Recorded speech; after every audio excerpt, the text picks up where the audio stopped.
What we men would like to see, what we consider a woman as high value. Number one, Iman and Taqwa. That's one of the most important things. Okay, as the Prophet ﷺ said in the hadith of marry a woman for 4, right? And faith was the first thing. You could be the most beautiful one. If you don't have faith, it's not good for us. Okay? Most important thing is faith. It's not the only thing, but it's the most important thing. Number 2, modesty.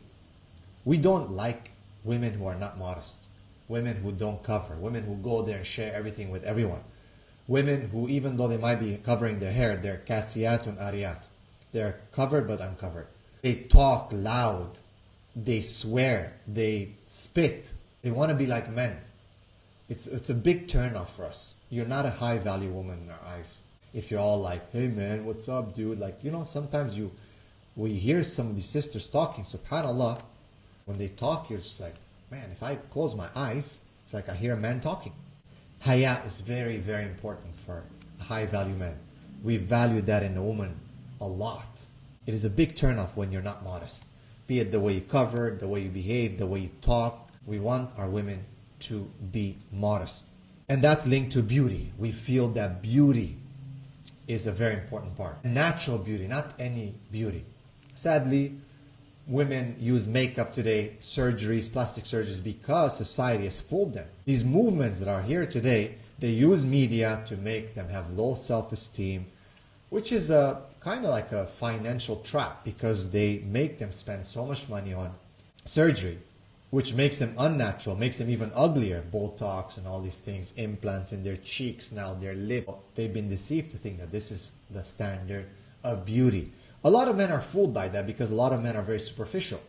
But a lot of men are fooled by that, so they follow that. So women think, aha, this is the standard of beauty, which is not. So they use makeup because of the low self-esteem. They think they're ugly while they're not. Then again, they have to pay more and pay more. They get caught up in this financial trap of spending. If men are superficial and that's what they see beauty as, they've been conditioned to that. SubhanAllah, real beauty will be natural.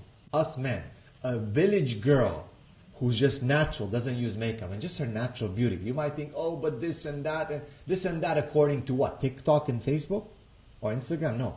That's not this and that. Oh, I have a little mark here, or scratch mark there, or this or that. That's not actually what men look for. We value natural beauty. Women live life with a filter today. Why? It's because of insecurity.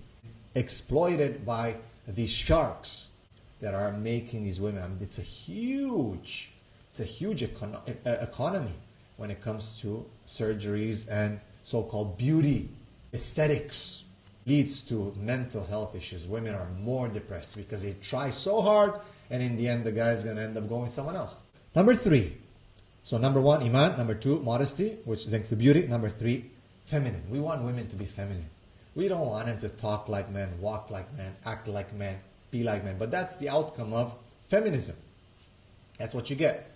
So a lot of women, it's a big turnoff to act with a woman who walks like a man, is trying to have muscles, go to the gym all the time. It's okay to exercise. Assalamu alaikum wa rahmatullahi wa barakatuh. Sorry to interrupt the video for just a moment. If you've been following my channel for a while, you'll know how part of my mission is to help Muslims get marriage and get married the right way. Because when it's done the wrong way, it doesn't just cost you money through the mahar, the wedding and all that, but it costs your peace. It costs your children, your deen, and years of your life. But when it's done properly, you come home to a spouse you trust, a peaceful home, righteous children, and a marriage that brings you closer to Allah subhanahu wa ta'ala. And brothers and sisters, the difference between these two types of marriages isn't luck. It's not luck, we have qadr.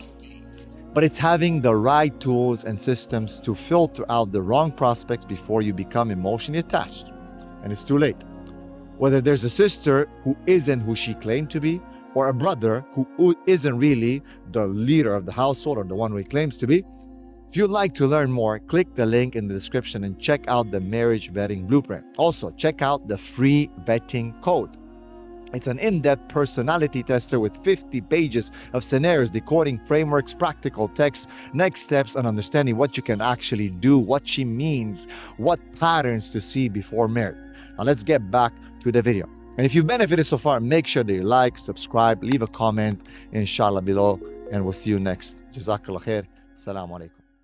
but you look like a man. We don't want you to act like a man. We want feminine women. And you still find, alhamdulillah, as I said, in certain parts of the world, certain Muslim countries, but sadly even those are being removed. Natural beauty is disappearing.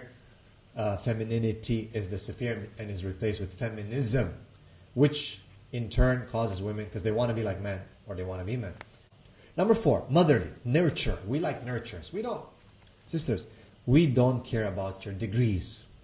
It does not mean we don't care about you being educated, but it's not the biggest thing for us how many papers you got. Nurture is a skill.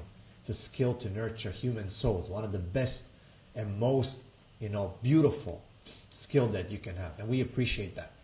We look for that. We don't care the degrees that you have, but you should be educated. Well, what do you mean, brother? You're preaching against education. The Prophet ﷺ was not educated in that sense. He was an ummi. And ummi, subhanAllah, comes from the word from mother. The education that you get other than the school is from your mother, which is so important. And look where the Prophet ﷺ was. Was he uneducated? No. Was he unlettered? Yes. But he was not illiterate. But we don't want you to be uneducated, like we cannot even have a conversation. It's a big turnoff if we cannot talk to you and have a proper intellectual conversation. But trust me, sister, you're struggling to get all those degrees, spending all that money, $40,000, $50,000. We're not impressed by the loans or by the degrees. And a lot of times the men have to pay the loans. We appreciate a nurturer, a real woman who takes care of children, who wants to have a family. Educated, yes, you can study, learn, educated. But priority is not to have papers and degrees. Don't have to be educated by going outside and mixing with everyone. Am I saying that women should not go to university? I'm not saying that. You should have a good mind, talk properly, good, intellectual, but we care about how you're going to use that for our children and educate our children. All right, number 5, obedient. And here, obedient, I know you're like, oh my God, here he goes again. It's, as the Prophet ﷺ said, there are so many. I do a bit of research to understand about obedience, how important it is. For us, it is very important. Because, for a very important reason, it is important. Because of respect. High value men value respect. A woman who respects will be an obedient woman because she understands her position. Women know how to do it. It's just that they don't want to do it to their husbands. Because again, yes, I blame the cancer that's called feminism. Intellectual cancer, spiritual cancer that's called feminism. And that is because, they obey the CEO. They can work 9 to 5, 9 to 6, 9 to 7. If he says, yes, boss, I'll do it. Why? Because he has an upper hand over them. Why? Because he signs their paycheck, because he spends on them. This is where he's, to an extent, a qawwam. He's a provider. And she knows that subconsciously. It's there. Where consciousness that is affected by feminism comes in when she goes home after the work hours, she starts misbehaving with her husband. If he's not taking care of her, she's got things messed up. She's okay. She has the ability to submit herself and to be obedient to a boss, which could be a man who's a bad man maybe, but her husband who married her, who took her as an amana, she doesn't want to do that. That is a big contradiction. We're not saying to be slaves. No, we don't come up with that. Obedient does not necessarily mean slave.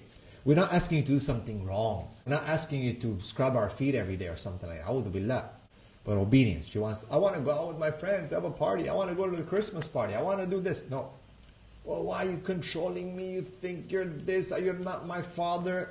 No, obedient means like in the obedience of Allah. Okay, obedient means not abuse.